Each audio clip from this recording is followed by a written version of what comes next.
All right, everybody. Thanks for joining us again. This is Off the Record, a cop and a lawyer. I'm the lawyer. Yeah, I need a haircut. I know. And that guy is the cop. All right. So last time we talked about basics you should know about law enforcement searches according to, you guessed it, a cop and a criminal defense lawyer. We got through quite a bit. We talked about traffic stops and how searches work and how consent works. And that was part one.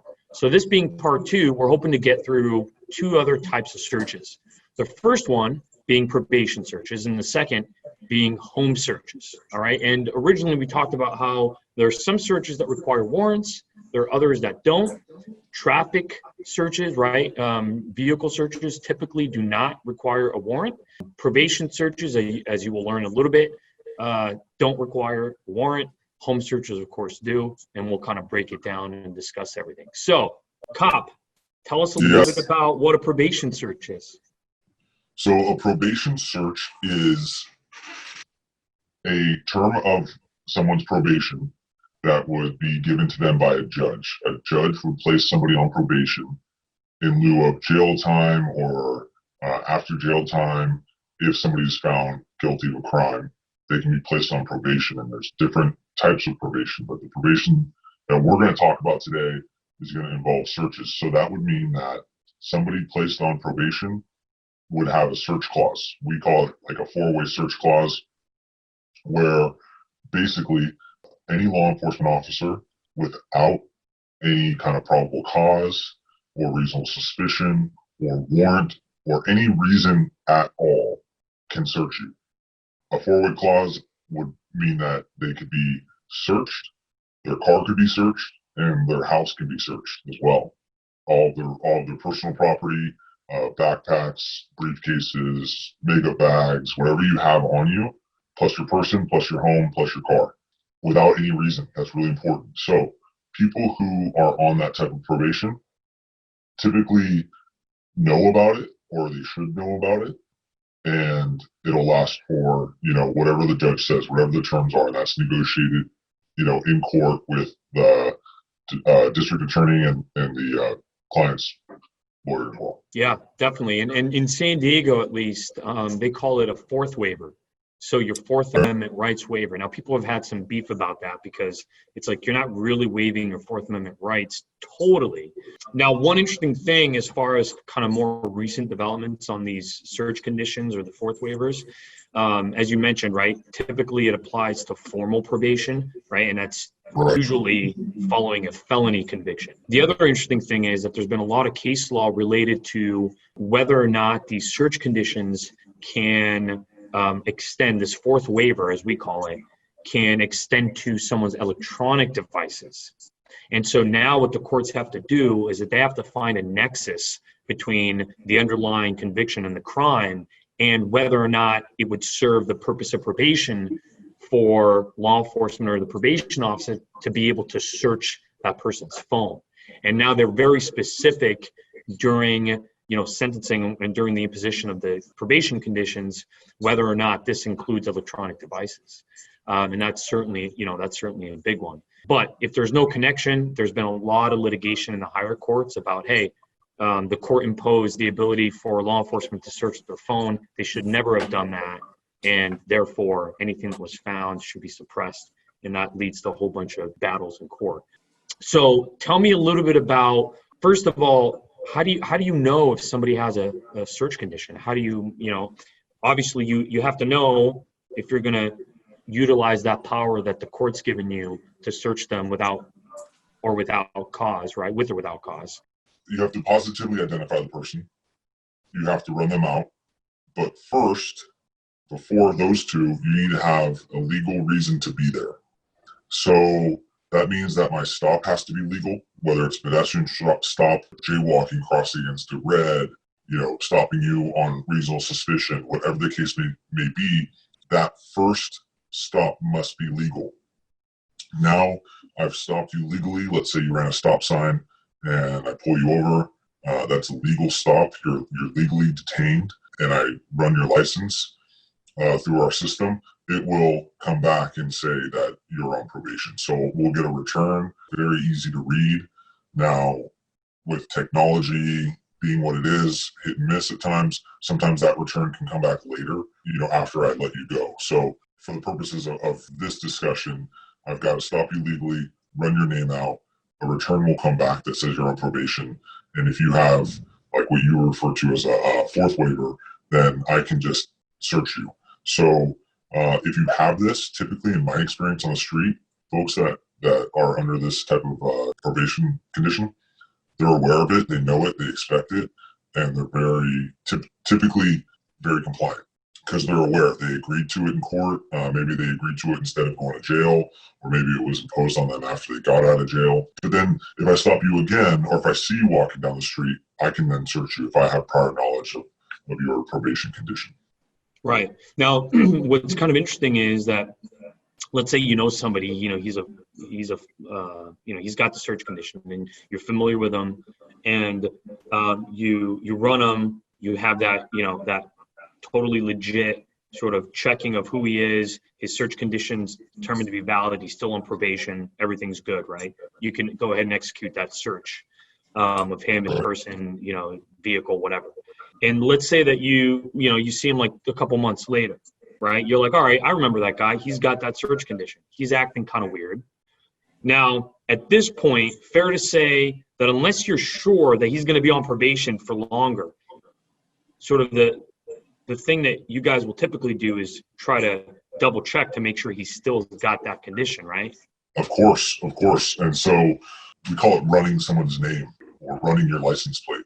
It's a records check. If I want to make sure that I don't lose it and I do everything correct, then I will do a records check of that person. Let's say your name, and you have a fourth waiver. Dispatch would tell me that, and then I can legally stop you, even if you haven't violated any kind of laws at all. That probation term allows any law enforcement officer, for no reason whatsoever, to stop you and search you. I can take it one step further, and I can even take you back to your house and search your house, or back to your car and search your car. So, it's a big deal. And I think it's an important point to make a distinction here, because obviously, if you don't know somebody, you have to have that legal initial contact, and you got to be there legally, and then you've got to, detain and have that all check out. Then you search them, or you run a records check, I should say. You realize they've got the fourth waiver, the search condition, and then you search them, right? But if it's somebody that you already know, you see him walking down the street, hey, Bob Smith is walking down there. Is that search condition still good? Yeah. Then you can go ahead and do it. Now, here's an important thing that I think a lot of people don't know. There's this concept called consensual encounters, right? And the idea, that's very significant legally, because when, let's say you're walking down the street and you're minding your own business and a cop comes up to you, the cop can just be like, hey man, what's going on? What are you up to today? Hey, where are you headed? Okay. Unless the cop has reasonable suspicion to detain you, you are under no obligation to stop and continue to engage in conversation. You can be like, see ya, no thanks, I'm not interested in having a conversation with you. And you can just keep walking. And unless the cop has reasonable suspicion to detain you, he or she's got to let you go. You just got to keep going, okay? But if that initial contact with the cop is consensual, meaning, hey, I'm coming to talk to you to have a conversation, you're engaging with me, I ask you what your name and your date of birth is, you give it to me, I run it, and then I find that you've got a search condition, then it's fair game. And so I think that's a very important sort of thing for us to talk about is, how do those consensual encounters usually work? I mean, is it usually somebody that, kind of just pops up in your radar and you're not really sure if they're supposed to be there, or they're acting a little weird, or they're, how do you usually pick somebody out and go and try to have a chat with them? Yeah, good question. Great question. Indicators of criminal activity, but less than reasonable suspicion. But again, you could have zero because it's consensual. Hey, Bob Smith, can I talk to you for a minute? Sure. Hey, Bob Smith, can I search you? Sure. Right? Now, if I find, the gun that killed Jimmy Hoffa, that's good because it was consent. It was a consent search, right? A lot of times, though, what's really common to best answer your question would be if people are calling the police about, an individual that is lurking in the area. I'm kind of going to make up some words, right? But they're not giving enough to detain this guy. They're not describing an act, any kind of criminal activity. They're describing the individual really well. He's a white male with a beard and a winery hat, baseball hat on with tattoos and black shorts. He's just kind of, and that's where it kind of trails off, right? That's a time when I might go and make a consensual encounter with this individual. That would be kind of like the textbook scenario where that would happen. So when encountered by law enforcement, and this has happened to me as a cop, I'm at a bar, I'm at a party or whatever, it's time to go, let's say last call or something, and we're leaving the bar and cops are trying to funnel people one way and, hey, hold up right here, guys, or whatever. Like, if it's a group, fine, but like me individual, I'm thinking, okay, am I detained? Like, if a cop stopped me, am I detained? Traffic stop, for sure, that's a detention. We can all agree on that. But if a cop stops you, like, hey, you, I want to talk to you, come here. Very simple question. Am I detained?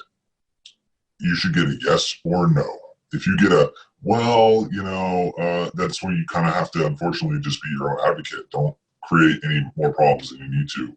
You would want to elicit a yes or a no. If you're detained, cool, I'm detained. Stay put, no, have a good day. There's some guys I hope we could get in front of and vibe with on this. But Pop Brothers at Law, I know I've sent you some of their stuff, and they're out of LA, criminal defense attorneys, they're brothers. I've spoken to them. They're like fantastic guys, but they have stick to the script. And it's like, I won't try to recite it right now, I'll mess it up, but it's essentially, if you're stopped or speaking to the police, am I detained or am I free to go? I'm not discussing my day. They talk about being very polite, which I agree with all of that, but the goal would be to determine, am I detained or am I not? And it's funny, just to throw a plug in for me here. Back in 2016, right? I wrote an article for Millennial Magazine talking about how to interact with law enforcement, and that that's the ticket, right? And it's just you can be polite, you can still assert your rights, and it doesn't have to be confrontational. And if sometimes cops don't like when you don't play ball. Just like you're going to encounter different people in the world, it's the same thing with cops. There's going to be different cops who, they feel like you're interfering with what they're trying to accomplish, and sometimes they don't like it and they give you attitude. But as long as you're polite and respectful and you assert your rights, that's going to pay off, right? No matter what. When I was in law school, I got really obsessed with this Fourth Amendment stuff, right? And I still am. It's kind of like my bread and butter. But I focused on probation searches, and I wrote this note for law review that talked about, is there any limitation to probation searches? And I was trying to argue as kind of like, flagship kind of idea as a law student, there should be some limitation on probation searches. And what it comes down to, and what the courts have said, is that the only limitation to probation searches, assuming the search is valid in the first place, right, and assuming that the condition is valid, once a cop, like you said, knows that you've got the condition, it's valid, they're going to search you. The only limitation to their power is this crazy, vague concept of arbitrary or capricious. So if the court finds that the cop's conduct is arbitrary or capricious, then that could potentially be a bar to anything that they found a result of the probation search. And that's really meant to be like, all right, if some cop is harassing somebody with this, search condition, that's not what it's meant to do, right? It's meant to, a probation search and a search condition is essentially designed to make sure that somebody who's on probation is being compliant, right? It's like, all right, we're giving you a chance, but we got to do a little trust checking here. But if it's kind of like this guy's got it in for him, and they constantly are going at all hours of the night and doing all this crazy stuff, and it's like every single day, and it's aggressive or whatever, then somebody could make an argument, hey, this is beyond what this was designed to do. This has got to stop. And so that's when the court would come in and probably, kind of throw the book at the cop a little bit and be like, hey, you crossed the line, now look what's going to happen. And to your point, if you're watching this and you're somebody who this applies to, you think that Stefano's statement may also apply to you, then just like anything else, documentation, right? Keep a running log. If you've been searched by somebody, whatever, I'm not even going to throw a number out because the numbers vary depending on person, place, all kinds of things. Keep a log of every time you've been searched. But in addition, okay, so you've got a running log, but also now when you go to meet with your probation officer You can show, hey, I've been, searched this many times. I've had dudes on the street that will call right after the stop. Hey, am I free to go? You're free to go. Cool. I need to call. I'm asking because I need to call my probation officer now. She says, or he says, call me, anytime you get stopped. And I've talked to him. Hey, dude was super chill, super compliant. I got no problems with him. And why not document that as well? You just got to be your own advocate. Have you ever been to the run around with doctors or, the phone tree with trying to change or return something or change an airline flight or something, like just documentation. And then on top of that, film if you can. There's another guy out of LA, and I hope we can get in front of him. I've talked to him, have several conversations with him. He's a younger dude, nice guy. And his thing is always film the police. He's on Instagram, Mr. Checkpoint. And I agree. I'll be honest with you. As a cop, I'm filming you, right? I have a body-worn camera. I'm filming you. Film me too. This stuff has never bothered me personally. Now, does it get under some cop's skin? Sure. But I'm only speaking for myself. But film if you can, and not argue. Don't make mountain out of a molehill. If you feel like you're being wronged, document it so that way when it goes to either criminal court or if it goes to civil court, you have more in your corner. And we could do a whole series on the whole the filming aspect, right? Totally. At the end of the day, what's important is, look, clearly you can imagine that there are some bad scenarios where going and trying to film may be problematic and may create more tension in the scenario. So if it's safe to do it, then do it, and you have a right to do it. If you're in a position where it's kind of like the cop's not really looking at you, or maybe you have to reach in somewhere, and that's going to make the cop a little jumpy because they're not sure what in the world you're about to do. It's got to be done in a safe way. And of course, we can't fathom all the different scenarios. I mean, one little tiny millisecond can change a safe scenario to do something to an unsafe scenario to do something. So it's really got to be a judgment call at the time and place. I always want to try to come up with maybe some example to kind of illustrate some of the things we're talking about. And one thing that just came to mind was as far as how a consensual encounter could potentially play out within a probation search setting or even not a probation search setting. And I'll give a brief kind of description of what happened. Essentially, there was a hit and run on a freeway. After the accident, the other car, who ended up being the driver and became my client, or at least they thought he was, drove probably like half a mile down, stopped his car, and he ended up walking. Okay. So now the other people who got hit called 911. They kept driving. They found the car. They had no description of what the driver looked like. They didn't know if it was a dude, a girl, age, race, nothing, knew nothing. So then, 2 or 3 sort of cops show up. They're kind of patrolling the area a little bit, and they see this kid walking kind of early in the morning in a weird industrial area, just kind of walking.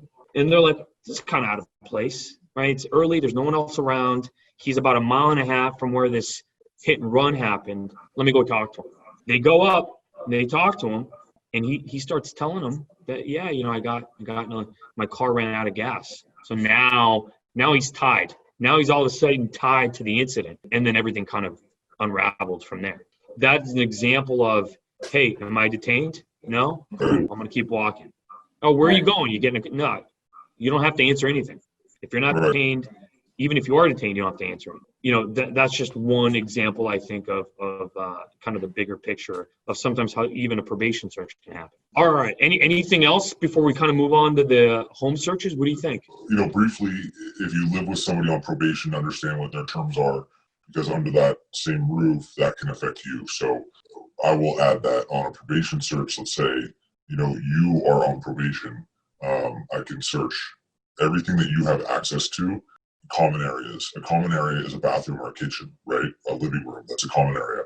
I can search what's under control of yours, your room. But, your kid's room or your sister lives with you in her room. No, that's not the intent. The intent isn't to be able to search all of your roommates' belongings, but common areas and stuff like that. So if you are on probation and you are living with other people, it might be a good idea to have a conversation with the people that you live with so that you can all understand what the terms are and avoid any kind of issues down the road. As you mentioned, if you're living with somebody who is on probation and they have a search condition, then of course, you would want to know that law enforcement can show up at any time, right? And that's may or may not have a sort of play a factor in whether or not you decide that you want to live with the person. Now, look, with probation, there are so many variables as far as how much attention is the probation officer going to pay for this particular, person who's on probation. And that varies drastically from just alone probation officer to probation officer, but then obviously based on the category of crime that you're on probation for and then where you are. Let me give you an example. I had a case where they came to a house to do a probation search. And what I can tell you from right off the bat is the person who eventually became my client as a result of this search was not the person who had a probation condition. The main guy, we'll call him, who kind of had the main lease at the house, he was on probation. He had a probation condition, and the cops were there for him. The cops show up. They're doing their sweep of the house to make sure that everything's safe. As they're walking by a room that they know is not their main dude's room, they look in because they can, because they're in the hallway, and that's a common area. Right. They look in, and on a nightstand next to a bed is a nice little white mound of stuff. Plain view. Right. Looks like drugs, looks like cocaine on a nightstand. Now all of a sudden they have a right to go in that room, even though they did not even come to that house for the occupant of that room. Then they find, indicia control and of ownership in that room. My guy gets home. He's met with an unpleasant surprise. That's an interesting, the concept of plain view is something that applies to a lot of different things. And I think it's something that we can talk about in a lot of different contexts, even during traffic stops, for example. If you're just walking by, if you're a cop just walking by and you happen to look inside a vehicle and you see something that is plainly illegal to have, you could enter that car just for that reason. Or same thing with, this type of scenario. So, it's certainly important to try to make it clear whose room belongs to who. In this situation, in the situation I'm talking about, the unfortunate part is that my guy was renting one room from this house, and he had a lock and a key to that room. And I want to say that he may have even had sort of like a whiteboard like you do in like college dorms with his name on it, right, to indicate that clearly this is his room. The problem is he left his door open. Legally, the cops had a right to go in that room. And so that's something definitely important, that everything, like you said, everything in common areas and everything accessible reasonably to the person who's on a probation condition can be searched. Definitely. And I should have added in plain sight, but they were there legally. They had a legal reason to be there to search someone else's room and common areas, and in plain sight they see something else, and now you've got a client. Think about if it's right for you to talk to your roommates or housemates, whatever, about your situation. And quick question for you. So when you go and execute maybe a probation sweep, or you go and do a compliance check at someone's house or something like that, if there are other people in the house, let's say you go in like the afternoon and they're all sitting around and having dinner, and there are people there that are guests or maybe even overnight guests, whatever.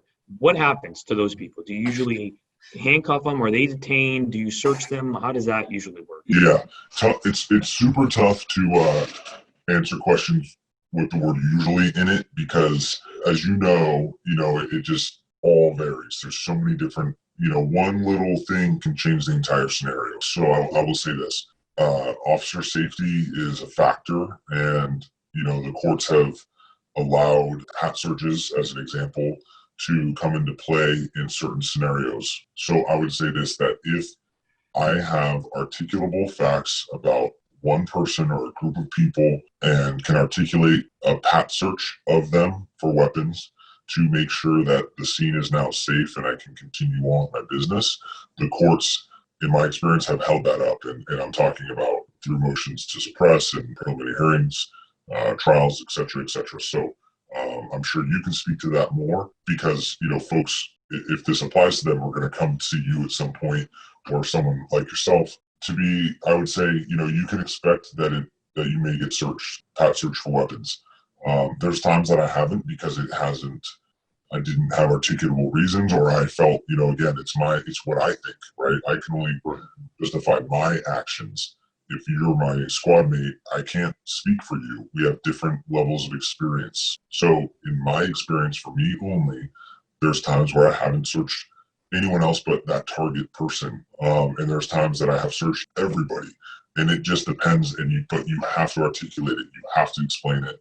And when you go through the criminal proceedings, there are checks and balances within that. That's something that our viewers would appreciate. Yeah, and typically, right, if there are a number of people, the courts do allow some very limited restraint of their freedom and restriction for purposes of officer safety until things can get figured out and everything is good. And that even applies in the situation where maybe they actually are executing a warrant at a home and there are other people there that they're not even interested in. And so that's actually, I think, a pretty good transition to the home searches, but we're out of time.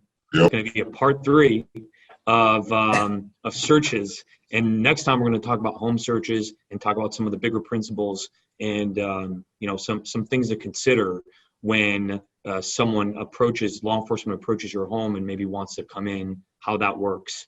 We'll go over all of that next time. Join us then. It's good to see you all. And thanks for tuning in. See you guys next time.